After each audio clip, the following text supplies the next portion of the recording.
오늘 우리에게 주시는 말씀은 데살로니가전서 5장 12절에서 14절까지 말씀입니다. 제가 본문 말씀을 봉독해 드리겠습니다. 형제들아, 우리가 너희에게 구하노니 너희 가운데서 수고하고 주 안에서 너희를 다스리며 권하는 자들을 너희가 알고 그들의 역사로 말미암아 사랑 안에서 가장 귀히 여기며 너희끼리 화목하라. 또 형제들아, 너희를 권하노니 게으른 자들을 관계하여 마음이 약한 자들을 격려하고 힘이 없는 자들을 붙들어주며 모든 사람에게 오래 참으라. 아멘. 오늘 주일은 주신 말씀 데살로니가전서 5장 12절에서 14절 말씀을 갖고 사랑으로 반응하라 하는 제목으로 하나님의 말씀을 전하도록 하겠습니다. 역사학자 토인비가 역사를 가리켜서 도전과 응전이라고 정의를 했습니다. 역사라고 하는 것은 국가든 공동체든 나라든 그 수많은 도전을 당하게 되는데 그 도전에 어떻게 응전했는가, 즉 반응했는가, 그 결과가 역사가 된다 하는 이야기입니다. 여러분, 이게 일반 나라의 역사, 국가의 역사뿐 아니라 개인의 삶, 인생도 이와 같지 않겠습니까? 우리들이 살아가다 보면 많은 도전들과 또 환경과 상황들을 만나게 되는데 그때 내가 어떻게 반응하고 내가 어떻게 응대했느냐가 결국 내 인생이 되고 내 삶이 됩니다. 그러므로 우리가 산다는 것은 다른 말로 표현하면 반응하는 것이다 라고 하겠습니다. 특별히 우리 신앙인들에게 있어서 이 문제는 더 중요하다 하겠습니다. 우리가 하나님의 사람, 그리스도인, 하나님의 백성으로서 이 세상을 살아가다 보면 수많은 도전에 직면하게 되는데 그것에 대하여 내가 어떻게 반응했느냐에 따라 하나님의 사람다움을 드러낼 수도 있고 그렇지 않을 수도 있고 하나님의 영광을 드러낼 수도 있고 하나님의 영광을 가리울 수도 있습니다.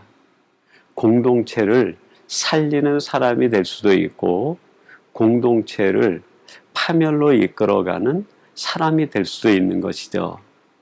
그런 의미에서 오늘 이 말씀을 통해 나는 내가 살아가는 인생 여정에서 내가 만나는 수많은 일들에 무엇으로 반응하는가 하는 것을 스스로 진단해 보시고 오늘 말씀 제목처럼 사랑으로 반응할 수 있는 성도들이 되시기를 바랍니다. 하나님께서 우리 믿는 자들을 보시면서 가장 바라시고 원하시는 것이 무엇일까요? 그렇습니다. 저는 그것이 바로 그들이 만난 인생의 모든 상황 속에서 사랑으로 반응하는 사람, 이런 사람을 하나님이 보고 싶어 하는 것이 아닐까 생각합니다. 고린도전서 13장 13절 말씀에 보면 우리가 너무나 잘 알고 있는 말씀이 나옵니다. 그런즉 믿음, 소망, 사랑, 이 세 가지는 항상 있을 것인데 그 중에 제일은 사랑이라. 이 믿음, 소망, 사랑은 단어로만 보면 신앙인의 덕목처럼 느껴집니다. 근데 이 말씀을 해석하려고 하면 시제의 관점에서 이 말씀들을 돌아봐야 됩니다. 믿음이라고 하는 것은 과거 시제죠. 과거에 2000년 전 갈보리 언덕 골고다에서 나를 위하여 십자가에 죽으신 예수 그리스도, 그분의 죽으심과 십자가 사건이 오늘 나를 구원하기 위한 사건이라고 믿는 것, 이것이 믿음에 대한 올바른 정의 아닙니까? 그래서 믿음이라고 하는 시제는 과거의 시제를 갖습니다. 그때 하나님이 행하신 그 일을 오늘 나의 구원의 사건으로 믿는 것이죠. 또 소망이라고 하는 것은 미래 시제를 갖습니다. 우리들이 이 땅에서 하나님의 자녀로 살다가 이 생을 마치고 하나님 품에 올라가면 하나님이 우리를 천국으로 영접해 주셔서 영원한 안식을 주시고 영생을 주신다는 것을 바라보는 것, 그게 소망이죠. 그래서 우리는 여기에 있지만 소망으로 하늘을 바라보며 사는 사람이 돼야 됩니다. 그래서 크리스찬들은 늘 미래지향적인 삶을 살아가게 되는 거죠. 그리고 세 번째로는 사랑이라고 얘기합니다. 여러분이 사랑은 시제가 현재입니다. 내가 지금 여기에서 무엇으로 살아야 되는가? 그렇습니다. 사랑으로 살아야 된다 하는 말씀입니다. 우리 크리스찬들이 오늘 여기서 어떤 신앙적 덕목을 가지고 살아야 되는가 두말할 것 없이 하나님께서 예수님을 통해 보여주신 그 사랑, 그리고 내가 힘입은 그 사랑을 드러내며 그 사랑으로 반응하며 살아가야 된다 하는 말씀이죠. 그래서 하나님은 이 땅에 있는 하나님의 사람들 가운데 사랑으로 반응하며 살아가는 사람을 가장 보고 싶어 하시고 귀하게 여긴다고 하겠습니다. 오늘 우리가 묵상하는 말씀은 데살로니가서의 말씀인데 하나님께서 이 데살로니가 교회를 너무너무 사랑하셨어요. 너무 기뻐하셨습니다. 그 이유가 뭘까요? 데살로니가 교회 성도는 사랑으로 반응하는 사람들이었어요. 사랑의 수고를 쉬지 않는 사람들이었습니다. 데살로니가전서 1장 3절에 이렇게 말씀합니다. 너희의 믿음의 역사와 사랑의 수고와 우리 주 예수 그리스도에 대한 소망의 인내를 우리의 하나님 아버지 앞에서 끊임없이 기억함이니. 이 데살로니가 교회는 믿음의 역사와 소망의 인내를 갖고 예수 그리스도를 통한 굳건한 믿음, 그리고 하늘나라에 대한 소망을 붙들었음과 동시에 지금 현재를 사랑의 수고로 가득 채우는 성도들이었고 교회였어요. 그것이 하나님께 기쁨이 되고 자랑거리가 된 것이죠.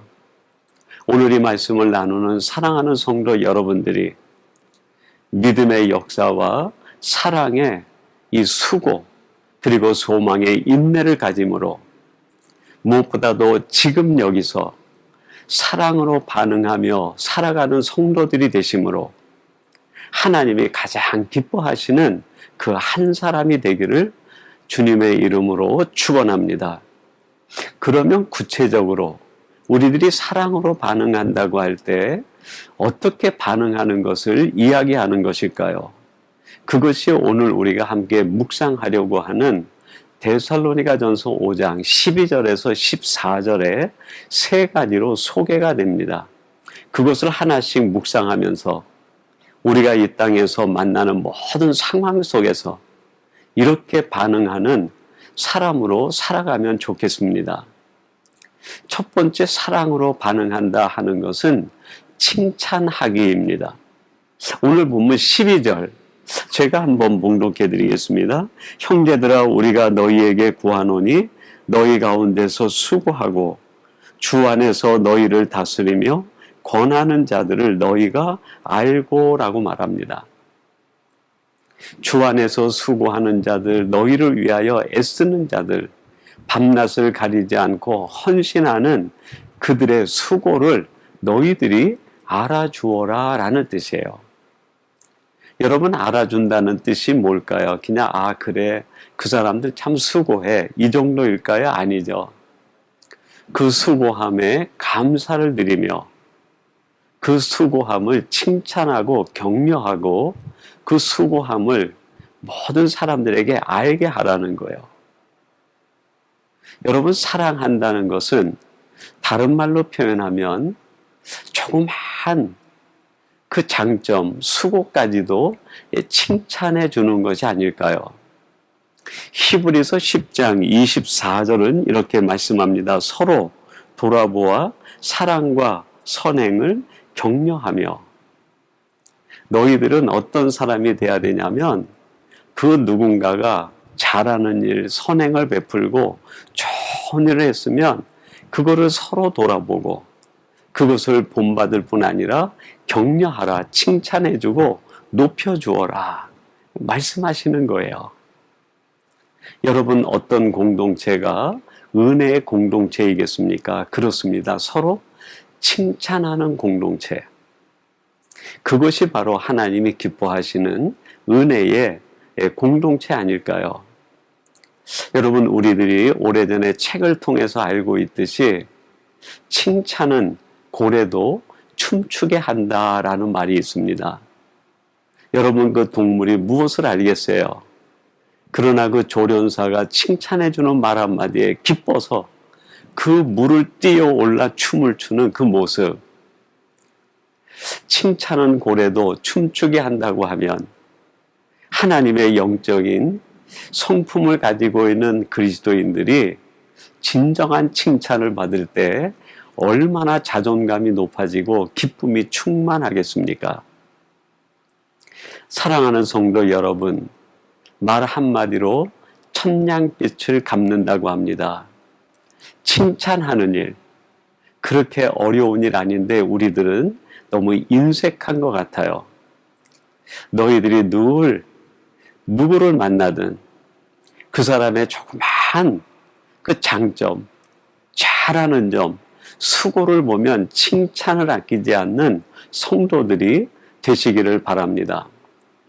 제가 오래전에 그 미국 뉴욕에 그 역사 박물관을 방문했다가 그 링컨이 저격당할 당시에 소지품으로 가지고 있었던 물건 3가지가 전시되어 있는 걸 봤어요. 첫째는 휴대용 나이프였습니다. 편지 봉투를 딸 때라든지 쓰는 거죠. 그리고 두 번째는 자기의 이름이 새겨진 수놓은 손수건이었는데 어느 산골의 소녀가 그 손수건에 술을 놓아서 링컨에게 보낸 걸 늘 가지고 다녔다는 거예요. 그리고 3번째가 제게 많은 의미를 주었는데 낡은 신문, 스크랩인데 그거를 여러 번 접어서 주머니에 넣고 다녔다는 거예요. 그 내용은 링컨을 칭찬하는 내용이라고 합니다. 여러분, 링컨도 칭찬이 필요했던 것 같아요. 그 지도자의 자리라는 것이 얼마나 고독하고 외로운 자리입니까? 그럴 때 누구가 따뜻한 칭찬 한마디, 그것이 링컨에게 얼마나 위로가 되고 힘이 되었으면 그 신문 스크랩을 해가지고 늘 주머니에 품고 다녔을까? 여러분, 어찌 링컨뿐이겠습니까? 우리 모두에겐 칭찬이 필요하지 않습니까? 여러분들이 칭찬을 하는 사람일 뿐 아니라 칭찬받는 성도들이 되시기를 바랍니다. 두 번째로 우리들이 사랑으로 반응한다 하는 것은 화목하기입니다. 오늘 본문 13절 말씀 이렇게 말씀합니다. 그들의 역사로 말미암아 사랑 안에서 가장 귀히 여기며 너희끼리 화목하라. 너희끼리 화목하라. 여러분, 하나님의 공동체의 교회는 화목해야 돼요. 성도들끼리 화목해야 되는 것도 중요하지만 하나님이 화목한 성도들을 가장 기뻐하시기 때문입니다. 시편 133편 1절에서 이렇게 말씀하십니다. 보라, 형제가 연합하여 동거함이 어찌 그리 선하고 아름다운고. 하나님이 감탄하시는데 형제들이 모여서 서로 연합하고 동거하고 화목한 그 모습이 얼마나 아름다운지 내가 보기에 참 좋다, 그런 말씀이에요. 하나님은 지금도 우리가 생활하는 믿음의 공동체가 화목한 공동체가 돼서 서로가 서로에게 사랑을 아끼지 않는 그런 공동체가 되기를 바라십니다. 칼릴 지브란이라고 하는 분이 있는데 그분이 그런 얘기를 했습니다. 애정이 식으면 따지기를 시작한다. 여러분, 사람들 사이에 다툼이 일어나고 갈등이 일어나는 이유는 다른 데 원인이 있는 게 아닙니다. 사랑이 식어지기 때문에 그래요. 사랑할 땐 허물이 보이지 않아요. 약점이 보이지 않습니다. 좋은 점만 보이고 장점만 보여요. 그래서 더 칭찬하고 격려하게 되죠. 그런데 그 사랑이 식고 애정이 식어지기 시작하면 허물이 보이는 거예요. 약점이 보이는 거예요. 실수만 보이는 거예요. 그래서 지적하고 따지고 이야기하다가 갈등이 커지고 다툼이 빈번하게 일어나게 되는 거 아닙니까? 그래서 주님께서 마지막 하나님 하늘로 올라가기 전에 제자들에게 긴 설교를 하시는 중에 요한복음 13장 34절 35절에서 이렇게 말씀하십니다. 새 계명을 너희에게 주노니 서로 사랑하라. 내가 너희를 사랑한 것 같이 너희도 서로 사랑하라. 너희가 서로 사랑하면 이로써 모든 사람이 너희가 내 제자인 줄 알리라. 서로 사랑하라. 내가 너희들을 사랑한 것 같이 너희들도 서로 사랑하라. 너희들이 서로 사랑하고 화목하면 세상 사람들이 너희들이 나의 제자인 줄 알게 될 거야. 너희들이 서로 화목하고 사랑할 때 세상 사람들은 너희들을 바라보며 진정한 믿음의 공동체, 예수 공동체, 하나님의 사람들이 모인 곳이라고 말할 거라는 말씀입니다. 2021년 4월 미국판 뉴스앤조이라고 하는 기독교 신문에서 한국에서 나온 기사가 다시 실린 것이 하나 있었습니다. 교회를 떠난 청년들 약 1000명을 대상으로 해서 교회를 떠난 이유에 대하여 설문을 조사한 거예요. 근데 첫 번째 대답이 뭐냐면 복음을 듣지 못했기 때문에 라고 말합니다. 내가 교회를 가는 것은 예수를 알고 싶고 십자가를 알고 싶고 성령을 알고 싶고 복음을 알고 싶어서 갔는데 그 얘기는 안 하고 세상 얘기, 정치 얘기, 경제 얘기, 성공하는 얘기 이런 얘기를 하는데 아주 질려버렸다는 거예요. 교회에 복음이 없다는 거예요. 그래서 더 이상 교회에 머물지 않고 떠났다는 겁니다.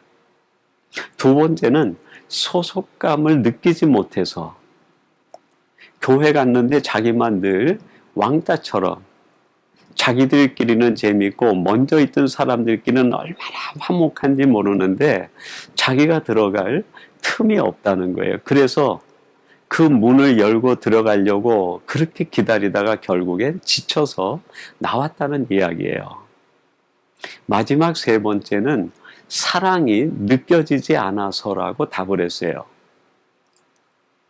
교회는 사랑이 넘치는 곳이라고 들었는데 교회 들어갔더니 왜 이렇게 다툼이 많고 분열과 분쟁이 심한지 서로 자기 이익에 따라서 사분 오열되고 갈등하고 다투는 그 모습이 너무 보기가 역겨워 교회를 나왔다는 거예요. 여러분 얼마나 슬픈 이 시대의 오늘 교회의 자화상입니까? 원키로는 우리 교회는 이런 교회가 아니라 정말 데살로니가 교회처럼 온갖 박해와 핍박과 어려움 속에서도 서로 화목하고 서로 사랑하여 하나님의 나라를 이루어가는 공동체가 되어 먼저는 하나님을 기쁘시게 하고 전도의 문이 열려 많은 사람들이 하나님 품에 돌아오는 전도의 전초기지가 되기를 간절히 바랍니다. 마지막 세 번째로 사랑으로 반응한다 하는 것은 오래 참기입니다. 오늘 본문 14절 말씀 또 형제들아 너희를 권면하노니 게으른 자들을 권계하며 마음이 약한 자들을 격려하고 힘이 없는 자들을 붙들어주며 모든 사람에게 오래 참으라. 모든 사람에게 오래 참으라. 사랑으로 반응한다 하는 것은 오래 참는 거예요. 고린도전서 13장 사랑장이죠. 7절부터 보면은 15가지 사랑에 대한 정의가 나오는데 7절 제일 처음에 나오는 정의가 뭡니까? 사랑은 오래 참고 라고 되어 있어요. 사랑이란 거창한 게 아닙니다, 여러분. 오래 참는 거예요. 기다려주는 거예요.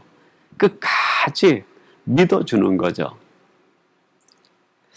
여러분, 사랑할 만한 자격이 있는 사람은 누구든지 사랑할 수 있어요.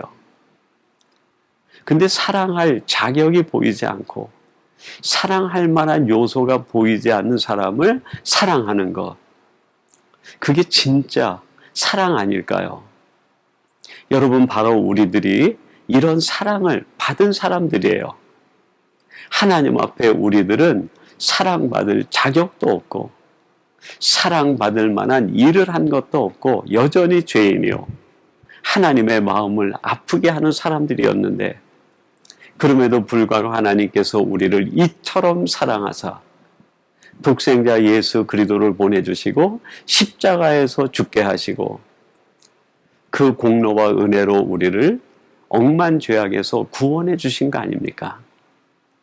사랑하는 성도 여러분, 사랑할 자격 없는 우리들을 오래 기다리셔서 사랑해 주신 것처럼 이제 우리들도 우리가 살아가는 삶의 현장에서 이런 사랑으로 반응하며 살아가야 되는 것 아닐까요?